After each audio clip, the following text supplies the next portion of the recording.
तो देखो समय आ गया है एग्जाम्पल नंबर 37 का। तो अब हम स्टार्ट करेंगे एग्जाम्पल नंबर 37। तुम लोगों के पास एनसीईआरटी बुक होनी चाहिए और एनसीईआरटी के अंदर चैप्टर 6 का एग्जाम्पल नंबर 37 हम करेंगे। टॉपिक वही है, मैक्सिमा और मिनिमा। तुम्हें मालूम है फर्स्ट डेरिवेटिव निकालते हैं, इक्वल टू 0 रखते हैं, फिर सेकंड डेरिवेटिव चेक करते हैं, प्लस आता है तो मिनिमम माना जाता है और नेगेटिव आता है तो मैक्सिमम माना जाता है। ये काम हम कर रहे हैं।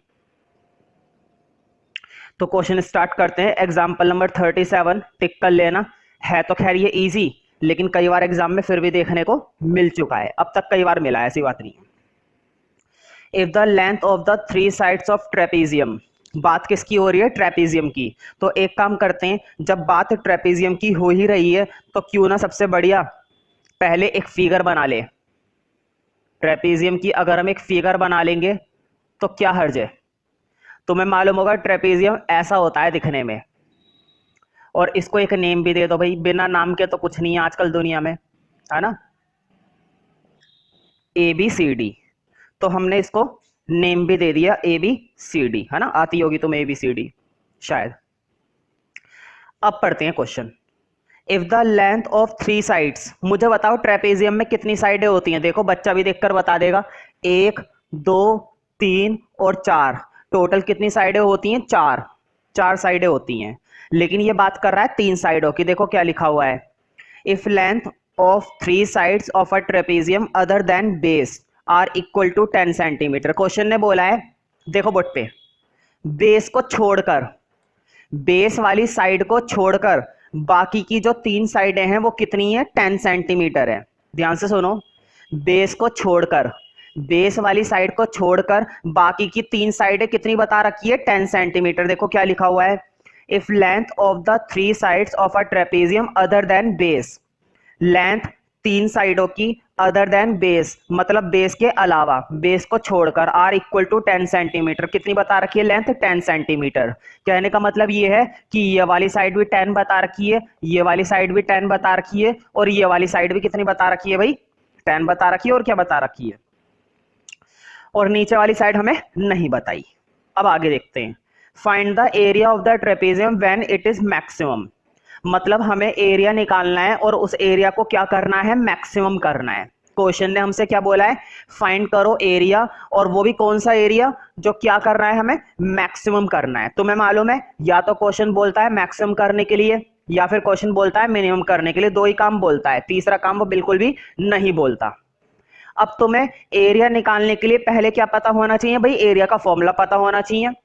और मुझे नहीं लगता कि तुम लोगों को ट्रेपेजियम का एरिया मालूम होगा, क्योंकि तुम लोगों को डेरिवेटिव आ जाए वो एक बहुत बड़ी बात होती है ना। तो एरिया का फॉर्मूला तुम लोगों को मालूम ही नहीं होगा ट्रेपेजियम का। कोई बात नहीं, हम हैं तो बताया जाएगा। तो एक काम करो, ट्रेपेजियम का एरिया का फॉर्मूला लगाने से पहले तुम्हारे पास कुछ डायमेंशन होनी चाहिए। मुझे बताओ, ये वाली डायमेंशन दे रखी है, ये वाली डायमेंशन दे रखी है, और ये वाली डायमेंशन दे रखी है, लेकिन नीचे वाली डायमेंशन नहीं दे रखी। ठीक है, तुम्हें एक बात बता देता हूं मैं, एरिया के फॉर्मूले में हाइट चाहिए होती है। क्या चाहिए होती है हमें? हाइट। जैसे तुम्हें मालूम है ना, अगर राइट एंगल ट्रायंगल का फॉर्मूला लगाते हैं 1/2 बेस इंटू हाइट होता है, ये तो याद होगा, ये भी याद नहीं है। ट्रायंगल का एरिया क्या होता है? 1/2 बेस इंटू हाइट। तो वहां पर भी क्या चाहिए होती है? हाइट। इसी तरह से ट्रेपेजियम में भी क्या चाहिए होती है? हाइट। तो तुम्हें एक काम करना पड़ेगा, इस फिगर के अंदर तुम्हें एक हाइट बनानी है। बोर्ड पे देखो जरा, मैं इस फिगर के अंदर क्या बना रहा हूं? हाइट बना दी मैंने, यहां पर भी बना दी और यहां पर भी बना दी। देखो जरा बोर्ड पे देखो, जिस पॉइंट पर मैंने हाइट बनाई है उस पॉइंट को नेम दे रहा हूं। ABCD तो दे ही रखा है, इस वाले पॉइंट को नेम दे दो E, और इस वाले पॉइंट को नेम दे दो F। E और F, ठीक है। अब जरा गौर से देखो, बोर्ड पे देखो, अगर ये वाली साइड 10 है, बताओ इसके ठीक सामने ये वाली साइड भी कितनी हो जाएगी? ये वाली साइड भी कितनी हो जाएगी? 10। बताओ होगी या नहीं होगी? क्वेश्चन ये है क्यों, क्यों हो जाएगी? अब जरा बोर्ड पे देखो, कितनी आसानी से मैं इसको समझा दूंगा। देखो मुझे बताओ, तुमने यहां पर भी एक हाइट बनाई है बिल्कुल पैरेलल, और यहां पर भी हाइट बनाई है बिल्कुल पैरेलल के बीच में। तो बताओ जितनी डायमेंशन ऊपर की 10 होगी, बिल्कुल ठीक उतनी ही डायमेंशन कितने की होगी? नीचे की भी होगी। तो नीचे की भी डायमेंशन कितनी हो गई? 10। अब मुद्दे की बात ये है, देखो बोर्ड पे, इतना हिस्सा क्या है, तो एक काम करो, इतने हिस्से को क्या मानूंगा मैं, एक्स। अगर मैंने इसको एक्स माना है तो इतने हिस्से को भी क्या मान लिया, एक्स मान लिया। समझ में आ रहा है ना, मैंने बची हुई डायमेंशन को क्या मान लिया, एक्स मान लिया। जर्नली हम क्या मानते हैं, एक्स ही मानते हैं। तो पहले ये बात लिखनी पड़ेगी, लिखो लेट। लेट हमने क्या लेट करा है, बोर्ड पे देखो, हमने लेट करा है डीई को एक्स, तो लिखो let the length DE be x centimetre. मैंने डीई वाले हिस्से को कितना मान लिया, एक्स सेंटीमीटर मान लिया। कोई दिक्कत वाली बात तो नहीं है ना इसे मानने में। वैसे भी मैथ्स की दुनिया में सारी बातें क्या होती हैं, मानी जाती हैं, कुछ भी होता तो है नहीं, सब कुछ हमें मानना पड़ता है। तो हमने डीई की लेंथ को क्या मान लिया है, एक्स। अब मैं तुम लोगों को एरिया का फॉर्मूला बता रहा हूं, तुम लोगों को किस चीज का फॉर्मूला बता रहा हूं, एरिया का। तो बोर्ड पे देखो, एरिया का फॉर्मूला होता है, बहुत ही सिंपल सा फॉर्मूला है, तुम्हें याद होगा। जो ट्रायंगल का एरिया होता है उसमें क्या आता है, 1/2 बेस इंटू हाइट। ट्रायंगल के एरिया के फॉर्मूले में क्या आता है, 1/2 बेस इंटू हाइट। बिल्कुल उसी तरीके से यहां पर भी कुछ ऐसा ही है, लेकिन थोड़ा सा अलग है। बोर्ड पे देखो, 1/2 तो यहां पर भी आता है, लेकिन बेस इंटू हाइट नहीं आता। बोर्ड पे देखो, यहां पर आता है सम ऑफ पैरेलल लाइंस, अभी मैं बता दूंगा ये क्या है। फिर आती है इंटू में हाइट, बीच में क्या आ जाता है, सम ऑफ पैरेलल लाइंस। तुम्हें एक बात मालूम होगी, ट्रेपेजियम के अंदर दो लाइनें हमेशा क्या होती हैं, पैरेलल होती हैं। हमेशा ट्रेपेजियम के अंदर कितनी लाइनें पैरेलल होती हैं, दो लाइनें। तो इस बात का ध्यान रखना, सिर्फ कितनी लाइनें पैरेलल होती हैं, दो ही लाइनें, दो से ज्यादा लाइनें पैरेलल नहीं होती। अगर दो से ज्यादा लाइनें पैरेलल होंगी तो फिर ये ट्रेपेजियम नहीं होगा, फिर ये पैरेललोग्राम बन जाएगा, है ना। देखो मुझे बताना कौन कौन सी लाइन पैरेलल है, बोर्ड पे देखो, बताओ। ए बी पैरेलल है ना डीई के, सॉरी डीसी के, ये वाली लाइन और ये वाली लाइन अब दिखाई दी। पैरेलल का मतलब होता है आमने सामने की, सेम डायरेक्शन। मुझे बताओ ए बी वाली लाइन किसके पैरेलल है, डीसी के। तो मैं बात कर रहा हूं इन दोनों के सम की, सम ऑफ पैरेलल लाइंस इनटू में हाइट। अब क्वेश्चन ये है कि हाइट तो हमारे पास है नहीं, हाइट क्या होता है, बोर्ड पे देखो, हाइट कहने का मतलब क्या होता है, परपेंडिकुलर, और परपेंडिकुलर हमें दे नहीं रखा, कोई बात नहीं, हम परपेंडिकुलर निकाल लेंगे। बोर्ड पे देखो, इस वाले ट्रायंगल के अंदर मुझे क्या लगानी पड़ेगी, पाइथागोरस थ्योरम। बताओ कौन सा ट्रायंगल है ये, ए ई डी। देखो या तो इस ट्रायंगल में लगा लो पाइथागोरस थ्योरम, या फिर उस वाले में लगा लो, एक ही बात है। एक ही जगह लगानी है, कभी दोनों जगह लगा दो, ज्यादा दिमाग मत लगाना, वैसे ही तुम लोगों के पास बहुत ही कम मात्रा में दिमाग है। तो या तो इस वाले ट्रायंगल में थ्योरम लगा लो, या फिर उस वाले ट्रायंगल में, तो वो थोड़ा दूर पड़ेगा, मैं इस वाले में लगा लेता हूं। लिखो, in triangle A E D theorem लगाने वाले हैं पाइथागोरस थ्योरम, और किसके अंदर लगाने वाले हैं, ए ई डी के अंदर, ठीक है। तुम्हें मालूम है हाइपोटेन्यूज का स्क्वायर होता है परपेंडिकुलर का स्क्वायर प्लस बेस का स्क्वायर। बोर्ड पे देखते जाना। अब मुझे बताओ, इस ट्रायंगल के अंदर हाइपोटेन्यूज tan है ना, तिरछी वाली लाइन क्या होती है, हाइपोटेन्यूज, और ये कितना है, tan। बताओ tan का स्क्वायर डायरेक्ट कर दूं, 100। अब परपेंडिकुलर, बोर्ड पे देखो, परपेंडिकुलर होता है जो 90 डिग्री पर होता है। बताना परपेंडिकुलर क्या है, AE, इसकी वैल्यू तो है नहीं हमारे पास। परपेंडिकुलर क्या है, AE, तो इसकी वैल्यू मेरे पास नहीं है, तो AE रहने दो बस, AE का स्क्वायर प्लस, अब बेस। तसल्ली से देखकर बताओ कि क्वेश्चन के अंदर बेस क्या है। बताओ DE, और DE का बेस तुमने क्या मान रखा है, x मान रखा है ना, तुमने अपनी तरफ से इस वैल्यू को मान रखा है x, तो ये बन जाएगा तुम्हारा x का स्क्वायर। हाँ हमें क्या निकालना था, परपेंडिकुलर। बताओ x स्क्वायर इधर भेज दो, 100 minus x square equal to में AE स्क्वायर। अभी भी मुझे किसकी वैल्यू निकालनी है, सिर्फ AE की, तो इस स्क्वायर को भी इधर भेज दो, तो 100 माइनस एक्स स्क्वायर, AE ऐसी रह गया, और यहां पर क्या बन गया इस चीज का, root. 100 minus x square root में ये क्या निकल आई, तुम्हारी हाइट। बताओ AE तो था हाइट, और क्या थी, तुम फिगर के अंदर देख सकते हो, AE तो मानी जाएगी तुम्हारी हाइट, मतलब ट्रेपेजियम के अंदर हमने हाइट क्या ले रखी है, AE ले रखी है। तो हाइट तो हमने निकाल ली, अब बस हम एरिया के फॉर्मूले में लगाने के लिए बिल्कुल तैयार हैं। इतने हिस्से को रब कर रहा हूं, अगर किसी का रह गया तो वीडियो पॉज करके इसको नोट कर लेना। अब जरा ध्यान से मेरे सवाल का जवाब देना। देखो बोर्ड पे 1/2 ऐसे ही रहेगा। फिर क्या करना है, सम ऑफ पैरेलल लाइंस। बोर्ड पे देखो, सम का मतलब होता है दोनों का जोड़। देखो एक पैरेलल लाइन ये है और एक पैरेलल लाइन ये है, इसका सम इसके साथ लेना है। मुझे बताओ इस पैरेलल लाइन के अंदर तो काफी सारे टुकड़े हैं। बोर्ड पे देखो, यहां से x आ गया प्लस, यहां से tan आ गया प्लस, यहां से x आ गया। समझ में आ रही है ना बात?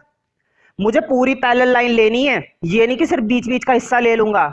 इस वाली पैरेलल लाइन का सम किसके साथ लेना है, इस पूरी पैरेलल लाइन के साथ। तो बताओ इस पूरी पैरेलल लाइन की लेंथ क्या मानी जाएगी, x plus tan plus x। तो कितना बन जाएगा ये बन जाएगा तुम्हारा tan प्लस 2x। बन गई ना पूरी लेंथ?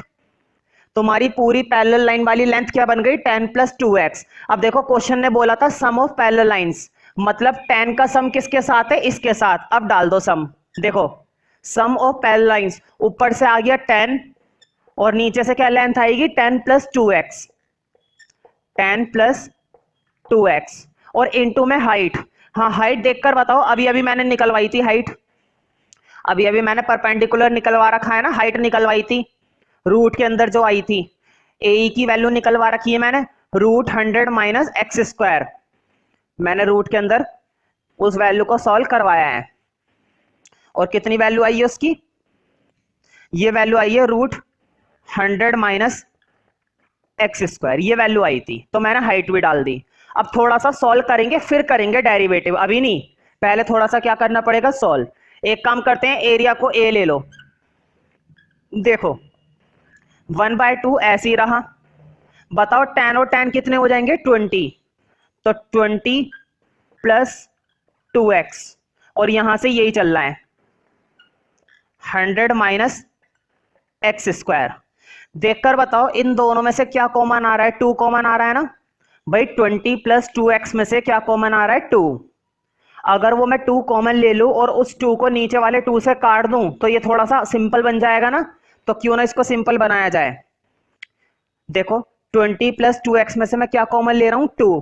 तो जैसे तुम 2 कॉमन लोगे तो वो वाला 2 नीचे वाले 2 से कट जाएगा। मैं डायरेक्ट लिख रहा हूं 2 यहां से कॉमन लिया, यहां से तो बचेगा 10 और यहां से भी 2 कॉमन लिया, यहां से बचेगा x। तो 10 प्लस x और यहां पर रूट के अंदर है 100 माइनस एक्स स्क्वायर। ये चल रहा है अपना 100 माइनस एक्स स्क्वायर। अब तुम्हें मालूम है इससे ज्यादा सिंपल बनाने की कोई जरूरत नहीं है। अब हम इसको क्या करेंगे, अब हम इसको क्या कर सकते हैं, डेरिवेटिव कर सकते हैं। और क्या कर सकते हैं, तो करते हैं डेरिवेटिव।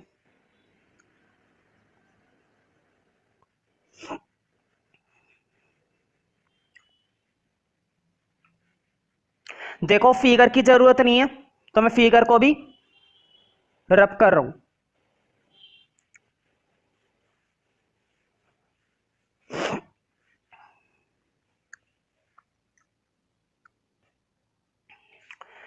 तो देखो मैं डेरिवेटिव कर रहा हूं डायरेक्ट, लिखो डिफरेंशिएट बोथ साइड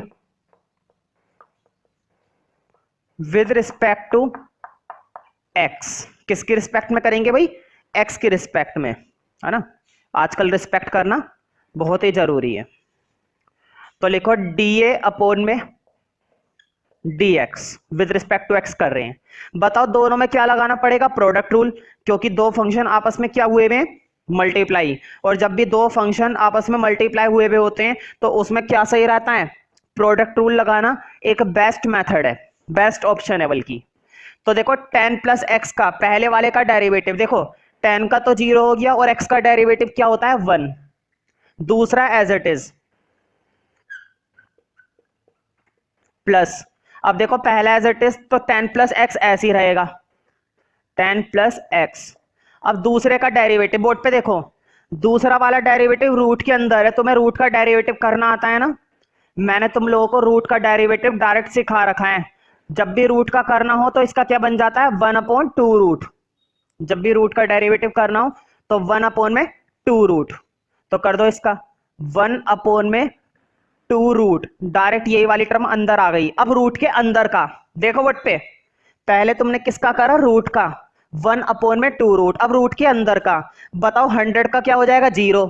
100 क्या है तुम्हारा कांस्टेंट है, और कांस्टेंट का डेरिवेटिव क्या हो जाता है, 0 हो जाता है। हम माइनस एक्स स्क्वायर का जरूर करेंगे। माइनस एक्स स्क्वायर का क्या बनेगा डेरिवेटिव, माइनस एक्स स्क्वायर का बनेगा माइनस का 2x, है कि नहीं भाई। माइनस एक्स स्क्वायर का डेरिवेटिव क्या बनेगा, माइनस का 2x।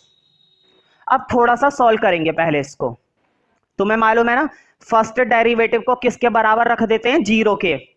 फर्स्ट डेरिवेटिव को किसकी इक्वल रख दिया जाता है, 0 के। लेकिन 0 के बराबर रखने से पहले इसको थोड़ा बहुत और सिंपल फॉर्म में बदल देते हैं। देखो कुछ चीजें सॉल्व हो रही है बोर्ड पे, देखो 2 से तो 2 कट गया है ना, 2 से तो 2 कट गया। और सबसे बड़ी बात देखो, प्लस माइनस हो जाएंगे माइनस। तो एक काम करो, देखो अगला स्टेप तो कर ही लो। यहां से तो ये रह गया 100 माइनस एक्स स्क्वायर, और प्लस माइनस हो गया माइनस। देखो बोर्ड पे, यहां से बचा 10 प्लस एक्स, और वहां से बचा x, और अपोन में क्या चल रहा है, अपोन में वही है भाई 100 माइनस एक्स स्क्वायर, है ना भाई। कम से कम इतना तो करना ही चाहिए कि एक आध स्टेप के बाद वो थोड़ा सा सिंपल सा लगे, ताकि टीचर को भी मजा आए सॉल्व करते समय, चेक करते समय। सॉल्व तो वो क्या नहीं करते, चेक करते हैं, तो चेक करते समय उसे भी अच्छा लगे कि बच्चे ने कितना सिंपल फॉर्म में बनाया है, क्वेश्चन को कितना आसानी से करा है। ठीक है, ये नहीं कि क्वेश्चन को अजीब सी फॉर्म में लाकर छोड़ दिया जाए। अब तुम्हें मालूम है मैक्सिमम मिनिमा के लिए हम कौन सा डेरिवेटिव करते हैं, सेकंड डेरिवेटिव। लेकिन सेकंड डेरिवेटिव से पहले फर्स्ट डेरिवेटिव को किसके बराबर रखेंगे, 0 के। तो एक काम करो, फर्स्ट डेरिवेटिव को पहले किसके बराबर पुट कर दो, 0 के। बताओ इसको थोड़ा सा और सिंपल बनाओ या ऐसे ही छोड़ सकते हैं, एलसीएम वगैरह लेकर इसको थोड़ा सा और सिंपल बनाया जा सकता है। अगर इस क्वेश्चन के अंदर हम एलसीएम ले लें तो इस वाले फंक्शन को थोड़ा सा और सिंपल बनाया जा सकता है। जैसे कि देखो तुम्हारे जो एनसीईआरटी का सॉल्यूशन है उसके अंदर इन्होंने एलसीएम वगैरह ले रखा है, तो अगर एलसीएम ले लेंगे तो थोड़ा सा और सिंपल बन जाएगा। एक काम करते हैं, एलसीएम लेते हैं। बोर्ड पे देखो, इसके नीचे कुछ नहीं लगा हुआ, तो इसके नीचे क्या लगा हुआ है, 1। 1 के साथ इसका एलसीएम ले लो। उन्होंने एनसीईआरटी के सॉल्यूशन के अंदर आधे से आधे स्टेप्स कट कर रखे हैं, इसलिए वो सॉल्यूशन काफी छोटा लग रहा है, और मैं तुम्हें प्रॉपर तरीके से एक एक स्टेप करके दिखा रहा हूं। तो देखो 1 के साथ इसका एलसीएम लेंगे तो वही आएगा, मतलब कि 100 माइनस एक्स स्क्वायर। अब क्रॉस मल्टीप्लाई, बोर्ड पे देखो 100 माइनस एक्स स्क्वायर रूट की multiply 100 minus x square root. मैंने तुम लोगों को कई बार बताया, रूट के अंदर की जब टर्म सेम होती है, बोर्ड पे देखो यहां पर भी रूट के अंदर क्या लिखा हुआ है, 100 माइनस एक्स स्क्वायर, और यहां पर भी रूट के अंदर क्या लिखा हुआ है, 100 माइनस एक्स स्क्वायर। जब भी रूट के अंदर की टर्म सेम होती है और उनकी अगर मल्टीप्लाई कर देते हैं तो रूट हट जाता है। मतलब कि रूट की मल्टीप्लाई रूट से करी तो रूट क्या हो जाएगा, हट जाएगा। सिर्फ क्या बचेगा, ये बचेगा 100 माइनस एक्स स्क्वायर। ऐसा तब होता है जब रूट के अंदर की टर्म क्या होती है, सेम। और यहां पर रूट के अंदर की टर्म क्या लिखी हुई है, 100 माइनस एक्स स्क्वायर, और यहां पर भी रूट के अंदर की टर्म क्या लिखी हुई है, 100 माइनस एक्स स्क्वायर। तो रूट से रूट हट गया, 100 माइनस एक्स स्क्वायर बचा। अब मल्टीप्लाई अंदर, तो देखो 10 की एक्स से करी माइनस का 10x, और माइनस की इधर x इंटू एक्स करी तो माइनस का एक्स स्क्वायर। देखो माइनस की अंदर मल्टीप्लाई दे दी तो 10x, और x की x से करी एक्स स्क्वायर, वो भी माइनस का। 100 तो ऐसे ही रहेगा, माइनस एक्स स्क्वायर और माइनस एक्स स्क्वायर माइनस के 2x स्क्वायर, और माइनस का 10x। और अपोन में क्या चल रहा है, अपोन में रूट वाली टर्म एज इट इज चलेगी, 100 माइनस एक्स स्क्वायर। अगर ये प्रॉपर तरीके से दिखाई नहीं दे रहा है तो मैं एक बार इसको रिपीट कर देता हूं, इस वाले स्टेप को। देखो 100 ऐसे उतर गया, माइनस का एक्स स्क्वायर और माइनस के एक्स स्क्वायर, तो ये बन गए तुम्हारे माइनस के 2x स्क्वायर, और माइनस 10x आ गया। और नीचे वाली जो रूट की टर्म है वो मैंने कुछ भी नहीं करा, एज इट इज उतार दी बस। फर्स्ट डेरिवेटिव को किसके बराबर रखेंगे, 0 के। तो लिखो फॉर मैक्सिमम और मिनिमम। बताओ मैक्सिमम मिनिमम के लिए क्या करते हैं, फर्स्ट डेरिवेटिव को किसके बराबर रखते हैं, 0 के। तो लिखो dA अपॉन में dx इक्वल टू 0। हमने इसको 0 के बराबर पुट कर दिया, है कि नहीं। हाँ, dA अपॉन में dx ये रहा 100 माइनस 2x स्क्वायर माइनस का 10x, और अपॉन में रूट वाली टर्म फिर से मैं वही बोलूंगा, एज इट इज सेम चल रही है, मतलब कि 100 माइनस एक्स स्क्वायर, और पुट कर दिया इक्वल टू 0। बहुत ही सिंपल से स्टेप है, बस ये कि थोड़ा सा लेंथी क्वेश्चन है लेकिन है सिंपल फॉर्मेट। देखो ये जो रूट वाली टर्म है, बताओ इधर डिवाइड है, उधर जाके क्या हो जाएगी जीरो के साथ। जब भी कोई टर्म यहां पर डिवाइड में होती है तो वो टर्म उधर जाकर क्या हो जाती है, मल्टीप्लाई। मतलब ये रूट वाली टर्म जीरो के साथ मल्टीप्लाई होकर खत्म हो गई, ये रूट वाली टर्म उधर जाकर खत्म, तो उधर जाकर गायब हो गई। यहां से क्या बचेगा, 100 माइनस 2x² माइनस का 10x। अब तुम्हें x की वैल्यू सॉल्व करनी है। तुम्हें मालूम होगा ये कौन सी फॉर्म बनी हुई है, क्वाड्रेटिक, पहचान लिया ना। और क्वाड्रेटिक के अंदर तुम्हें ये बात भी मालूम होगी कितनी वैल्यू निकल कर आती है, 2। एक काम करो, क्वाड्रेटिक तो खैर ये बनी हुई है, साथ ही साथ इसमें से क्या कॉमन ले लो, माइनस, ताकि थोड़ी सी स्टैंडर्ड लगे बोर्ड पे। देखो जैसे मैं माइनस कॉमन लूंगा तो माइनस का 2x² बन जाएगा प्लस का, माइनस का 10x बन जाएगा प्लस का 10x, और प्लस का 100 बन जाएगा माइनस का 100। अब तुम इस इक्वेशन के फैक्टर बना सकते हो, माइनस को उधर भेज देना। तो देखो ये बात मैं मानकर चल रहा हूं कि तुम्हें क्वाड्रेटिक इक्वेशन को सॉल्व करना आता है और प्रॉपर तरीके से हर एक इक्वेशन के कम से कम 2 फैक्टर तुम लोगों को निकालने आते हैं। तो मैं ये बात मानकर चल रहा हूं, इसलिए मैं खुद ही लिख रहा हूं डायरेक्टली, इसके 2 फैक्टर निकल कर आएंगे, नहीं तो टाइम वेस्ट होएगा। तुम 2 या 3 लाइनें छोड़ दे रहा फैक्टर निकालने के लिए, अगर हाथों हाथ निकालना चाहते हो तो हाथों हाथ निकाल लो। फिलहाल मैं लिख रहा हूं, एक वैल्यू आएगी x की 5 और एक वैल्यू आएगी x की -10। माइनस वाली को रिजेक्ट कर देना, क्योंकि किसी भी चीज की लेंथ क्या कभी नेगेटिव होती है? अगर तुम किसी भी चीज की लेंथ की बात कर रहे हो तो क्या कभी कोई लेंथ नेगेटिव आती है? नहीं। इसलिए माइनस वाली को रिजेक्ट कर देना। किस पर काम करना है? 5 पर। निकाल कर दोनों दिखानी है, लेकिन निकाल कर तुम्हें दोनों दिखानी है। खैर हमने वैल्यू तो निकाल दी, अब तुम्हें मालूम है इस वैल्यू को हम किस में पुट करेंगे, सेकंड डेरिवेटिव में।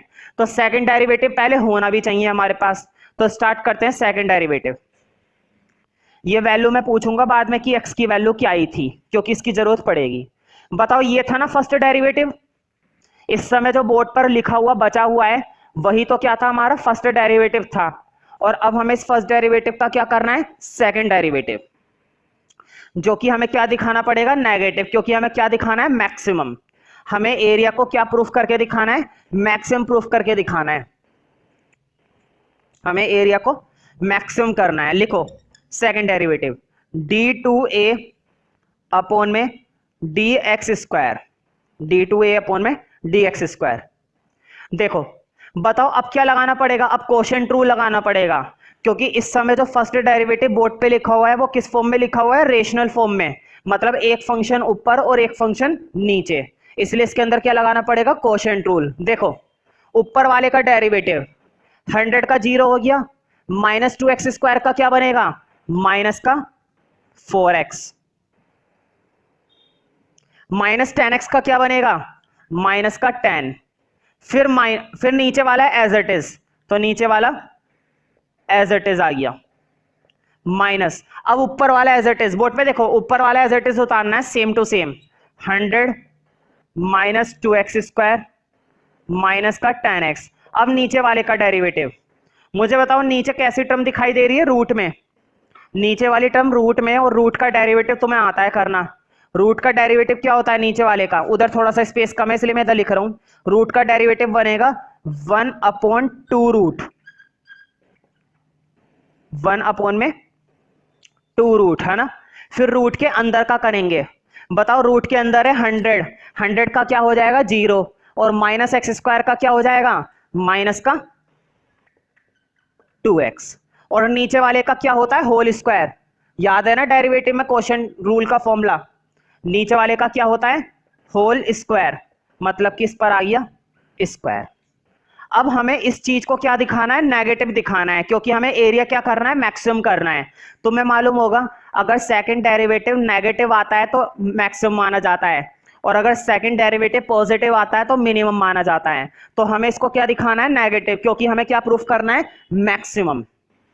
तो वो तो हम कर ही देंगे। देखो वैल्यू पुट करने से पहले थोड़ा सा सॉल्व करना बहुत जरूरी है। वैल्यू तो हम पुट कर देंगे, लेकिन वैल्यू पुट करने से पहले थोड़ा सा क्या करके दिखाना पड़ेगा, सॉल्व, मतलब इसको थोड़ा सा सिंपल फॉर्म में बनाना है। देखो बन भी रहा है सिंपल फॉर्म। देखो 2 से तो 2 कट जाएगा, इधर हमारा ये वाला 2 और ये वाला 2, 2 से 2 कट जाएगा, और माइनस, और ये माइनस, माइनस माइनस क्या हो जाएंगे, प्लस। तो सिंपल बना लेते हैं, ये देखो ये तो ऐसे ही रहेगा, माइनस का 4x माइनस का 10 ब्रैकेट के अंदर, हाँ यहां पर यही चल रहा है 100 माइनस एक्स स्क्वायर। देखो जो बात है मैंने बोली थी, माइनस माइनस तो हो जाएंगे प्लस, ये वाली चीज ऐसी उतर जाएगी 100 माइनस का 2x स्क्वायर माइनस का 10x, और देखो 2 से 2 कट गया, ऊपर से बचा x, और यहां पर अपोन में क्या बचा हुआ है पूरे के, रूट 100 माइनस एक्स स्क्वायर, और होल अपोन में क्या चल रहा है, होल अपोन में ये चल रहा है। बताओ रूट से स्क्वायर कट जाएगा ना, कितनी बार मैंने तुम लोग को ये बात बताई कि रूट से स्क्वायर कट जाती है वाली टर्म, तो रूट से स्क्वायर कट गया, नीचे आ गया 100 माइनस एक्स स्क्वायर। अब इतने सारे स्टेप्स को हम हटा देते हैं, एक काम करते हैं, अब वैल्यू डालते हैं, और अब वैल्यू डालने के बाद हमें क्या दिखाना है, नेगेटिव।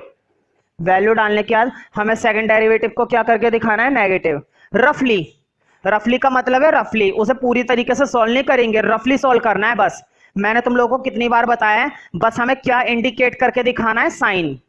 हमें किस चीज में इंटरेस्ट है, बस साइन में, कि साइन क्या आएगा, पॉजिटिव आएगा या नेगेटिव आएगा। हम केवल साइन में इंटरेस्टेड है, उसकी कैलकुलेशन में इंटरेस्टेड नहीं है, ना ही पेपर में ना ही टेस्ट में। तो तुम साइन पर फोकस करे करो। खैर देखो सेकंड डेरिवेटिव में अब हमें वो वैल्यू डालनी है जो हमने निकाली थी। मैंने तुम लोगों को बताया था x की वैल्यू कितनी आई थी, 5। ऐसी तो लिखते हैं एट x इक्वल टू 5, 5 पर चेक कर रहे हैं कि नेगेटिव आता है या पॉजिटिव आता है, तो रफली डालकर छोड़ देनी है, बिल्कुल भी सॉल्व नहीं करना। अगर जरूरत पड़ेगी तो रफली सॉल्व करेंगे, एग्जैक्टली सॉल्व नहीं करेंगे। बोर्ड पे देखो अब कैसे सॉल्व करेंगे, बहुत ही नामचार के लिए। बोर्ड पे देखो, तुम 5 पुट करोगे, बोर्ड पे देखो, अगर 5 पुट करते हो तो 5 4 जा कितने हो जाएंगे, 40, माइनस के 40 माइनस के 10, है ना। देखो यहां पर 5 पुट करोगे, देखो 5 4 जा कितने होते हैं, 40, यहां पर 20 आएगा, 5 4 जा 20, 5 पुट कर दिया तो 5 चौक 20, 5 4 जा 20। देखो मैंने अभी इनको ऐड भी नहीं करा, ऐड करना भी नहीं है। अब इधर देखो, यहां पर 5 का स्क्वायर डालोगे, हाँ थोड़ा बहुत सॉल्व कर लेते हैं। देखो यहां पर 5 का स्क्वायर हो जाएगा, x की जगह क्या डालोगे, 5, 5 का स्क्वायर हो जाएगा 25, और 100 में से 25 जाएंगे 75, मतलब कि 75। अब इधर देखो इधर भी रफली सॉल्व करना है बस।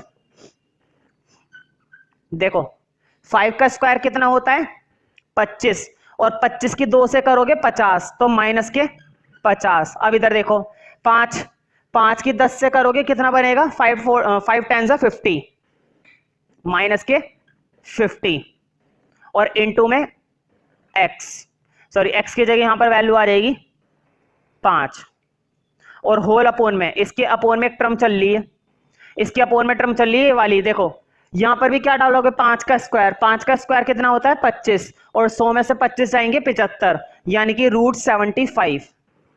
अब नीचे देखो, नीचे फिर से वही 5 का स्क्वायर 25, और 100 में से 25 गए 75, तो नीचे आ गया 75। तो देखो नीचे कितना आ गया, 75। दो तरीके होते हैं सेकंड डेरिवेटिव को सॉल्व करने के, या तो तुम पूरी तरीके से मेहनत करो, एक एक वैल्यू को सॉल्व करो और तब जाकर साइन देखो, और एक तरीका ये कि थोड़ा सा टेक्निकल तरीके से साइन देखो। देखो कितना आसान है। अब तुम्हें अगला स्टेप करने की बिल्कुल भी जरूरत नहीं है, और सिर्फ इसी क्वेश्चन में नहीं, सारे क्वेश्चनों में, हर एक क्वेश्चन जितना भी मैक्सिमम मिनिमम का क्वेश्चन है, सबके अंदर बस तुम्हें एक स्टेप या ज्यादा से ज्यादा कितना सॉल्व करना पड़ता है, 2 स्टेप बस। अगर दिमाग रखते हो थोड़ा बहुत भी, तो तुम्हें दूसरे स्टेप के अंदर पता चल जाएगा कि ये मैक्सिमम है या मिनिमम है। देखो कैसे, बस रफली देखना है। देखो 50 और 50 कितने होते हैं, माइनस के 100, क्योंकि दोनों के दोनों क्या है, माइनस। बताओ माइनस के 100 और प्लस के 100 क्या हो जाएगा, 0 ना। बताओ माइनस के 50 और माइनस के 50 और माइनस के 50 तो हो गए माइनस के 100, और ये प्लस के 100, प्लस का 100 और माइनस का 100 कट के क्या हो गया, 0। उस 0 की वजह से ये पूरी वैल्यू क्या हो गई, ये पूरी की पूरी क्या वैल्यू हो गई, 0। क्यों, क्योंकि देखो 100 माइनस 100 0, 0 की 5 से मल्टीप्लाई करी 0, और 0 अपॉन में रूट 75 0, तो पूरी की पूरी वैल्यू खत्म। अब इधर आ जाओ, बताओ ये माइनस का 20 और ये माइनस का 10, ये वैल्यू तुम्हें क्या देगा, माइनस की देगा, क्योंकि वैल्यू क्या मिलेगी, माइनस के 30 मिलेगी ना, मतलब ये पूरी वैल्यू क्या है, नेगेटिव है। अब अगर ये पूरी वैल्यू नेगेटिव और वो जीरो, तो ये ओवरऑल वैल्यू क्या मानी जाएगी तुम्हारी, लिखो लेस देन जीरो। मतलब ये सेकंड डेरिवेटिव क्या आ गया तुम्हारा, लेस देन जीरो। और लेस देन जीरो का मतलब तुम्हें मालूम होगा, लेस देन जीरो का मतलब है कि ये फंक्शन क्या माना जाएगा, मैक्सिमम। तो लिखो therefore area will be maximum at x equal to 5। हमने 5 पर इस एरिया को क्या कर दिया, मैक्सिमम कर दिया। और ना तो तुम्हें पेपर में पूरा सॉल्व करने की जरूरत है ये सेकंड डेरिवेटिव वाला पार्ट, और ना ही टेस्ट में कभी भी सॉल्व करने की जरूरत नहीं है। लेकिन हाँ, तुम्हें इस हद तक तो सॉल्व करना है कि टीचर को क्लियर आंसर दिखाई दे, टीचर को आंसर बिल्कुल क्लियर दिखाई दे। कैसे, देखो ये वैल्यू पहली पता चल रही है जीरो है, और ये वैल्यू ओवरऑल क्या है, नेगेटिव, और नीचे हमारा 75 है, तो ये कंप्लीट वैल्यू तुम्हारी लेस देन जीरो मानी जाएगी, और लेस देन जीरो के केस में क्या हो जाएगा तुम्हारा ये फंक्शन मैक्सिमम। अब क्वेश्चन ने हमसे एरिया भी पूछा था साथ में, तुम देख सकते हो क्वेश्चन में लिखा हुआ था find the area of trapezium. अभी तक हमने बस एरिया को क्या करा है, मैक्सिमाइज करा है, लेकिन फाइंड आउट नहीं करा। अब हम उस एरिया को फाइंड आउट करेंगे। एरिया लास्ट में फाइंड आउट करना तो बहुत ही सिंपल है, मैंने एक एरिया का फॉर्मूला बनवा रखा है, बस उस फॉर्मूले के अंदर एक्स की वैल्यू डालनी है। स्टार्टिंग में मैंने एक एरिया का फॉर्मूला बनवाया था ना, शायद ये था 1/2 20 प्लस 2x और ये 100 माइनस एक्स स्क्वायर, ये बनवाया था ना एरिया का फॉर्मूला मैंने स्टार्टिंग में, बिल्कुल स्टार्टिंग के स्टेप्स में। बस करना कुछ नहीं है, इसमें एक्स की वैल्यू डाल देनी है, देखो बहुत ही सिंपल है। 1/2 20 प्लस, यहां पर एक्स की वैल्यू डालूंगा, 5 आई थी ना, एक्स की वैल्यू क्या आई थी, 5। तो देखो 5 टू जा कितने हो जाएंगे, 10, 5 टू जा 10, और यहां पर भी डाल दो 100 माइनस एक्स स्क्वायर, यानी कि 100 माइनस 25। अब सॉल्व कर दो, देखो 20 प्लस 10 30, और 30 को 2 से डिवाइड करा 15, और 100 माइनस 25 75। तुम चेक कर सकते हो एनसीईआरटी के अंदर जो आंसर है वो यही है। क्वेश्चन है जो एरिया हमसे निकलवाने के लिए बोला है वो एरिया हमने निकाल दिया, 15√75। क्वेश्चन के अंदर एनसीईआरटी के अंदर जो है √75 के फैक्टर बना रखे हैं, तो तुम लोग भी अगर फैक्टर बनाना चाहो तो फैक्टर बना सकते हो इस क्वेश्चन के।